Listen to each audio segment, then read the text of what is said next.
আসসালামু আলাইকুম রহমাতুল্লাহ। আপনারা দেখতে পাচ্ছেন এখানে একটা কাবার ছবি দেখা যাচ্ছে। মুসলমানের প্রথম কাবা হচ্ছে মক্কা, কাবা কেবলা মুসলমানের জন্য মক্কা। ঠিক আছে না ভাইজান? ধন্যবাদ, বুঝতে পারলাম। এই কাবা ঘরের উপর দিয়ে আপনারা বিশ্বাস করবেন কিনা আমি জানি না, একটা পশু পাখি উড়ে যায় না, একটা পাখি উড়ার ক্ষমতা নেই এই কাবা ঘরের উপর দিয়ে, উঠতে পারে না, এটা তো বিশ্বাস করেন?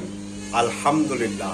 আপনি একজন মুসলমান, বৌদ্ধ, খ্রিস্টান, যাই কিছু হন, আপনি টেবিলে পা রেখেছেন, পশ্চিম দিকে পা উঠাইয়া চেয়ারে বসে যদি পশ্চিমের দিকে পাটা উঠা দেন, দিয়ে আপনি শুয়ে থাকেন, হাজার হাজার মানুষ আপনাকে দেখলে বকা দিবে।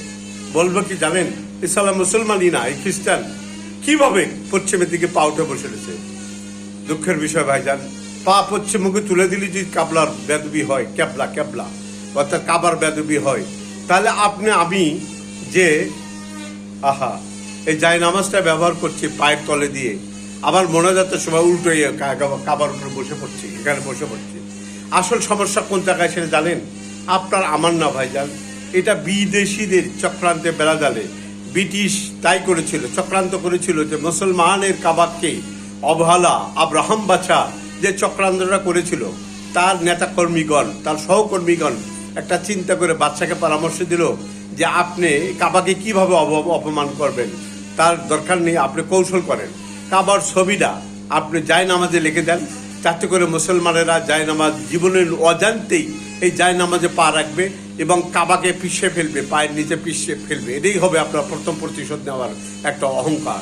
কাজী ব্রিটিশ সরকারে তখন চিন্তা ভাবনা করলো, ঠিক আছে মুসলমান তো ধর্মভেরু, তাদেরকে তো আমি বোঝানো যাবে না, তাহলে কি করি, এই জায় নামাজের গায়ে কাবার ছবিটা লাগিয়ে দেই, যাতে করে তারা পায়ে দিয়ে বসতে পারে, পায়ের উপর দিয়ে কাবার শরীর পাড়া দিতে পারে।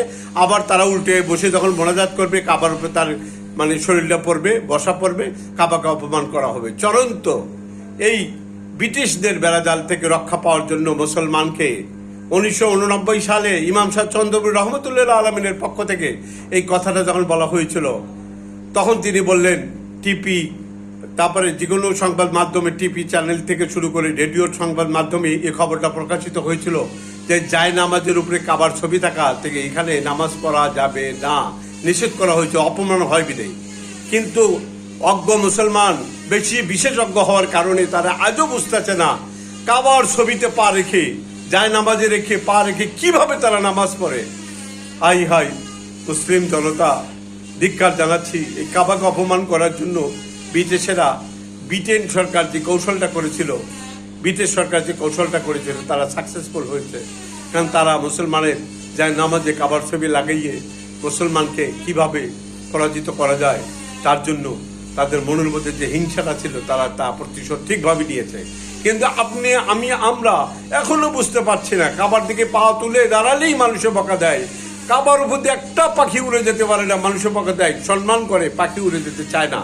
এত দামি কাবাকে, ক্যাবলাকে বুকের সাথে মিশে রেখেছি, আর আমরা সেই কাবার বিরোধিতা করছি। আজও কি তোমাদের হুঁশ হবে না ভাই?